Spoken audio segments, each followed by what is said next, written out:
All right. Something fun, hopefully, for people to end the show.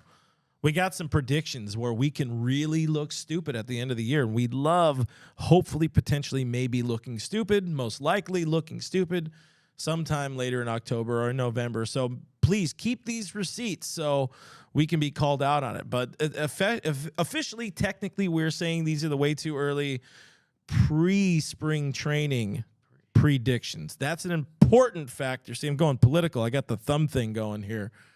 Important distinction. This is pre-spring training predictions. So that means we get to do more of them later. Who is going to lead these Los Angeles Dodgers in batting average in 2023? You got to go with Freddie Freeman. I mean, who else are you going to go with? I mean, last season he was second, right behind Goldschmidt. He hit 325. That was highest in a full regular season in his career. He had 341 in his 2020 MVP season. That was a shortened season. So a 325 batting average. So I got Fredericks of Hollywood, Freddie Freeman.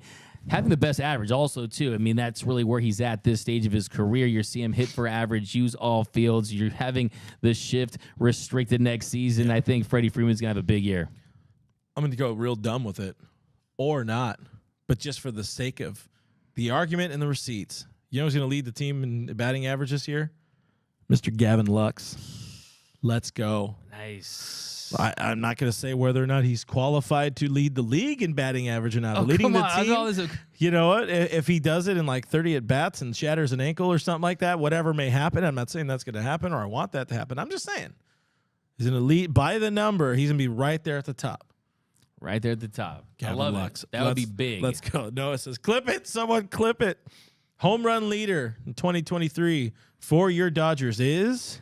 I'm going with Max Muncy. Max Muncy, 139 home runs. That's 19th in Dodgers history. Since he joined the Dodgers, he hit more home runs than anyone on this squad. I think that he returns to being the hitter that he was before the injury. I got Max Muncy. Let's say I got him in 38 dingers next season. Oh, he finally gets past that, 35 clip? He's back. I mean, at 36, then I'm getting one more, so I'm going to get to 38. I think Max Muncy has a nice bounce-back season. So... it'd be really easy and lazy of me to say Mookie Betts. Did lead the team last year. Max Muncy, great answer. But instead, I'm going to go real stupid. Because why not? You know what? I don't want to go. You know what? I'm bouncing back and forth. I want to say, I was going to say Will Smith. Because why not? And then I was going to say, well, maybe J.D. Martinez, but maybe Will Smith leads because J.D. Martinez is there to teach him how to Dougie and uppercut that bitch. So, Will Smith, put it on the board. That's another L for me in November. How many? Why not? You want to throw out the number? Is he going above 30?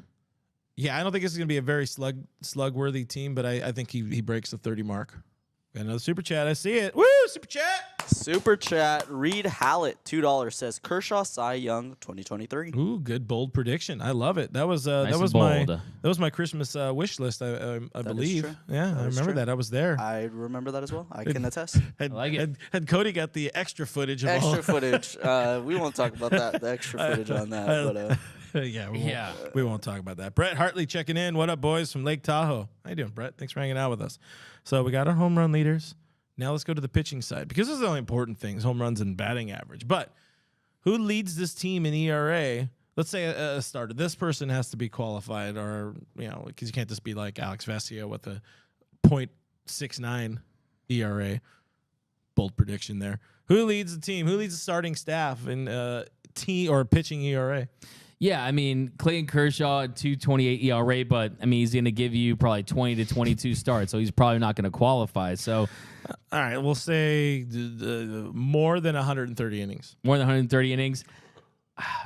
I think I have to go.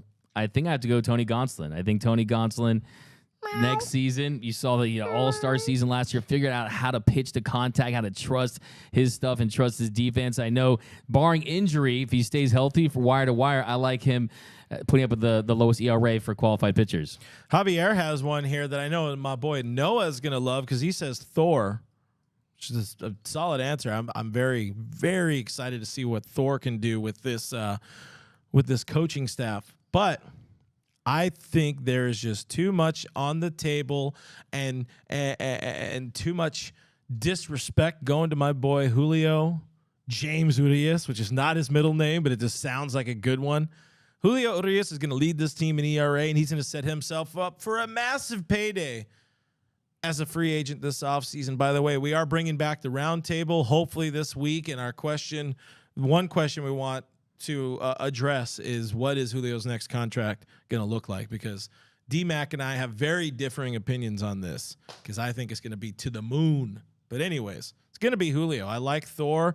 I like your Kershaw answer, even though it's a little bit of a cop-out. Just saying, a little bit of a cop-out. I mean, if Kershaw is fresh, I mean, if you can get somewhere close to 170 innings, which you probably won't. I mean, if you look at his ERA for pitchers with a minimum of 129 innings, he was right up there with top 5. So, yeah, Julio Urias, another guy, 2.16 ERA last season. He is such a workhorse. It is his contract season. I think he's going to get a big bag. I just don't think it's going to be as massive as the one that as you're talking about. But the Urias is definitely going to be have a big season for sure. Secure that sack, as they say. Secure that sack. Noah had a bold take, and D-May leading the team in ERA. Pitching wins, my favorite stat, Eric. Who leads this team in wins? I mean, easily it's going to be Julio Urias. I mean, first Dodger to get 20 wins since Clayton Kershaw in 2014. First 20-game winner in the National League since Max Scherzer in 2016. So Julio Urias is a guy that there's no question about it. He is going to get the most dubs for the Dodgers this year. Noah Syndergaard. Because he's going to be that weird number 3, number 4 guy who gets just a bunch of run support. Might not have the best ERA, but I'm going to say he somehow leads the team in wins. Is he going to be enough to lead the league in wins? No, could be this is not going to be a very winning team. We're not winning 100. We are not winning 111 games again in 2022. We're not even winning 106 or even 100 games. We're talking about like a 90-win team, maybe 94.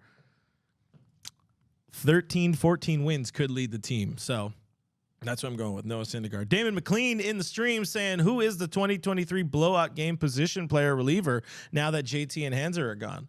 Who's the guy? Who's got that dog in him? Man, who would they use? Barnesy. Yeah, I was thinking that's the first name that kind of popped up. I mean, it's stupid to go with your backup catcher, but I mean, Austin's just like that guy now. He's the veteran. He's the most veteran-like dude on this team. In a way, he's kind of the most expendable if he does end up getting hurt, because you could bring up a Cartaya or David Freitas or whatever his name is. Yeah. Legend. Yeah. It's not going to be him, but I like the idea. JD of Martinez. Oh, imagine angry Barnesy on the bump. Ooh. That'd be classic. That'd be so amazing. I hope that happens. JD Martinez pitching just sounds like it looks awkward. Yeah, I'm going for the most weirdest awkward, weirdest slug. He's like he's got that he sort of has a like a roided out of his gourd Mark McGwire feeling to me. Just not like that, but still, there's a great clip for you guys. But anyway, good question. Thank you, Damon, for the question. This is the important one. Regular season, the whole team wins. What is that total? I'm going 104 wins. I know everyone thinks. Clip that up for me. Hey, last season, no one here picked even over 100 wins. And I told you guys the Dodgers would win 107 games. They end up winning 111 games. But this organization, one thing you can count on them doing is winning in the regular season. You saw that 2017 team with so much grit. You didn't see the big stars in that 2017 team. You didn't see, and what you see, you saw the influx of young talent. So I think this Dodger team, they're going to play with a chip on their shoulder. They're going to have some extra motivation after what happened to the Padres in the NLDS, a team that made all these moves, a team that went out there and signed Xander Bogaerts, a team that beat the Dodgers in the NLDS. I mean, 104-58. I think that's a nice number. I do think they get over 100 wins. 93. All of that answered. I just go 93. There it is. That's my prediction. I said 93 when we were on KTLA back in 2019.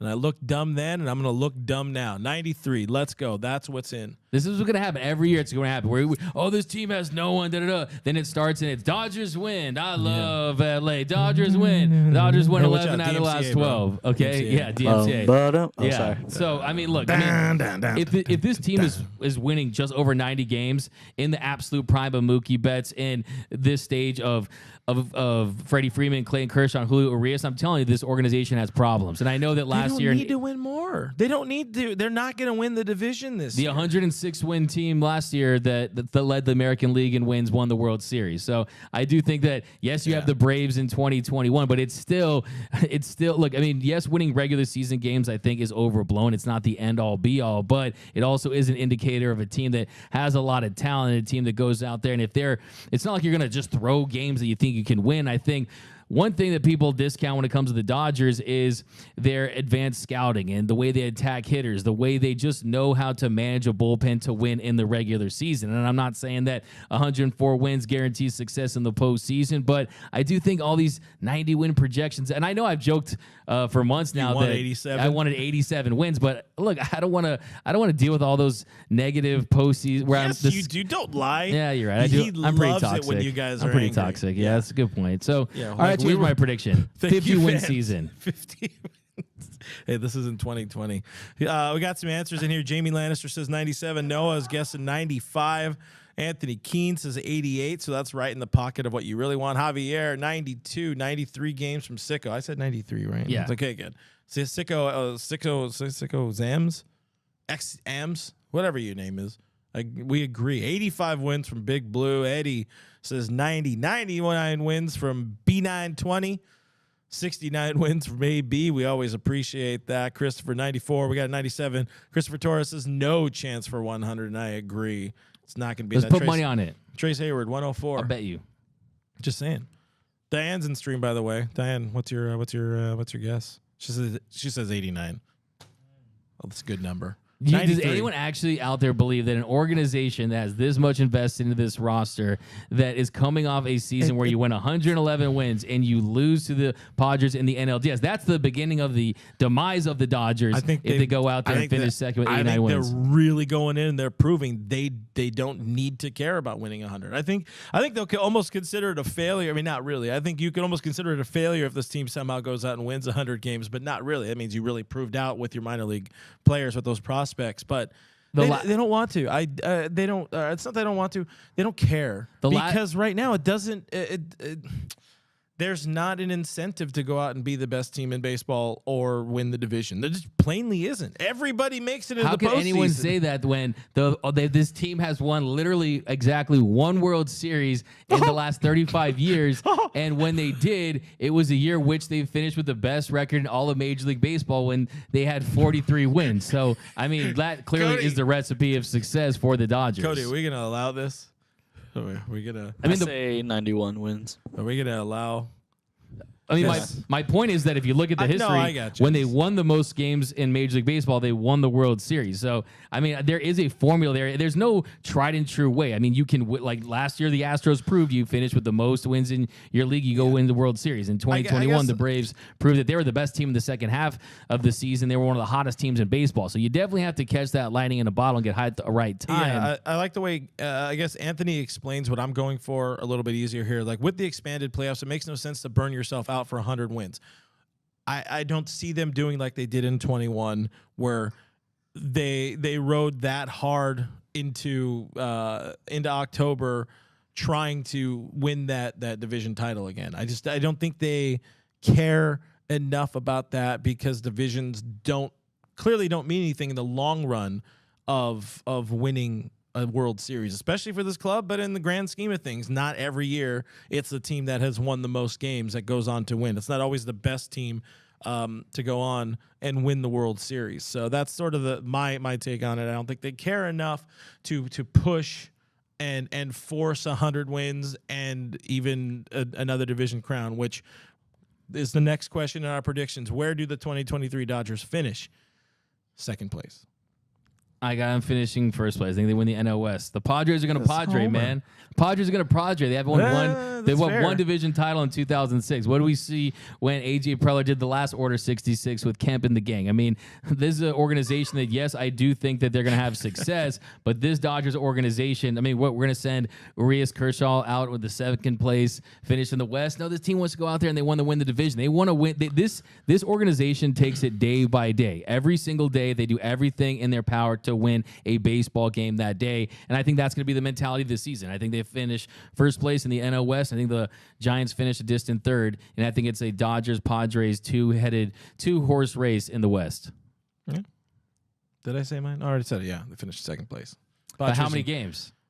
Well, the Padres. I think the Padres are going to Padre, but I mean, we're talking about a club that just on paper is so much better than the Dodgers. On paper, so much better than the Dodgers. I still do think they find that way to Padre. I think they're gonna deal with some injuries, and maybe the rotation isn't as robust as it could be, or as like Dodger clubs have been in the past. It's still gonna be a very good club, and I think the Pods eclipse that 100-win mark. I think they can. So I'm gonna say they are. I'm gonna go 8 games better than the Dodgers, or 8 wins better. Maybe some ringworm. That's what. Yeah, they are gonna get Nando back at some point, who for some ungodly reason they're gonna allegedly put in right field, and that's gonna be a shit show. Defense can still be a question mark Nando there. Tachit. All right, before we get out of here, right on cue, bud. Before we get out of here, one bold prediction. We're gonna finish it off with one bold prediction each, and Cody, I want you to jump in on this. My bold prediction. Chris Taylor is your comeback player of the year in the National League, and he's put together a hell of a season in 2023. CT3. Yeah, you know me. Best friend. Like it. Took selfies together. Yeah, we did. What's I love your that bold one. prediction? Yeah, it's great. So, it's a great interview. I'm going to pocket a bunch of mine, but I'm going to start off with this one. Gavin Lux is going to have a 4-WAR season. He's projected right now to have a 2.9 WAR season. I see. I was going to say a WAR. I was going to put a WAR number, and I think CT is a plus 4.5 WAR guy. I like it. Right, I like it. That's a big season. Sorry I like to derail you. Didn't derail me. I love it. Yeah, I think Gavin Lux, he's projected to have a 2.9 WAR season on Fangraphs. I think that this is the year where Gavin Lux really takes that next step. The bat speed is there. It's just adding a little more power. I think this organization has shown a lot of confidence in him. And if he puts that together, you're looking at a top 10 shortstop in the league. And I think that this kid has put in a lot of work. He's dealt with a lot of ups and downs earlier in his career, but he has a great opportunity to really ascend to being one of the big core players in the future for the Dodgers and really become that star. So I know it sounds kind of small, but if you're getting a 4-WAR season out of Gavin Lux, that's going to go a long way to having a successful season for the Dodgers. Absolutely. Get in some of these guys, and then I'm going to buy Cody more time to come up with a bold prediction. And it can't be Kevin Pillar based. Hey, that ship with Kevin Pillar has sailed. As you say, as you can hear, I'm saying Kevin Pillar, not Kevin Pillar. Wow. I'm Giving hurt. up? I'm hurt. I mean, I'm hurt, dog. we just asked him to come into the office, and then he ghosted us. Well, Kevin, What's up with that, if you're KP? listening, To be fair, also it was like New almost Year's. Christmas time, no, I You know. don't. and he sees himself as a man of faith. I, What's I- your bold prediction, Chief? I was gonna say 2, and they're both All-Star based. Wow, He just stole- disregarding the. He stole kind of. I'm gonna say Gavin Lux is an All-Star Oh, wow, as a shortstop. wow. That'd be pretty big. And That'd be a lot of huge. shortstop. and how many Over Trey Turner. Ooh, hey, get out, rock the vote. is the most amount of All-Stars at an All-Star sent by a team at an All-Star game is what number? Would you guys happen to know? I don't know. I know that we sent 6 last year, right? I'm gonna go with I don't know what the number is. I think So it's, you just think they're gonna set break a record in terms of how many All Stars they sending have? All-Stars. Oh. If it's I don't know how many it is. yeah. I mean, they're if not anybody even- knows, I think they're gonna Bold. break that record. Bold, as they say. Some really good stuff here. Yeah.